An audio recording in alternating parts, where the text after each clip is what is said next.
I believe it is actually a national security challenge for the United States to make sure that its democracy is robust and it's conducted with certain constraints and certain rules. But we also need a mechanism for peacefully bridging our differences here at home.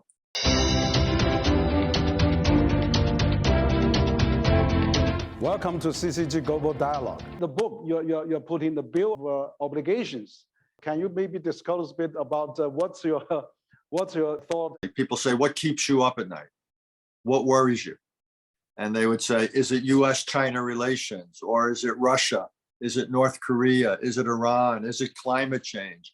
Is it COVID? And I say, look, all of those things worry. Those are all big challenges. But I believe the biggest challenge facing my country and probably facing other countries are domestic right now. And the same might be true of China, that the biggest challenges facing China may be more national or domestic than they are international. If countries are strong at home, it gives them the potential to act effectively in the world. And if they're divided at home, if they're weak at home, then they cannot act effectively in the world.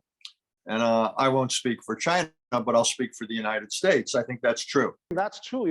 As we all know, foreign policies start at the home.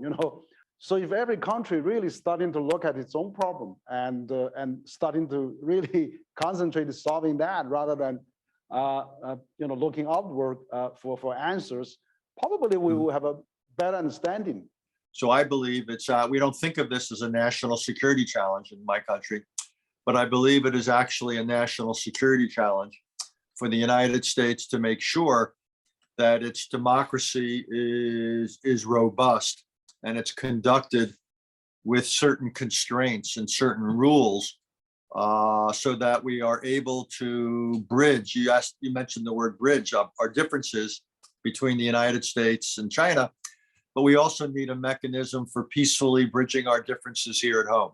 And that's what I'm writing about.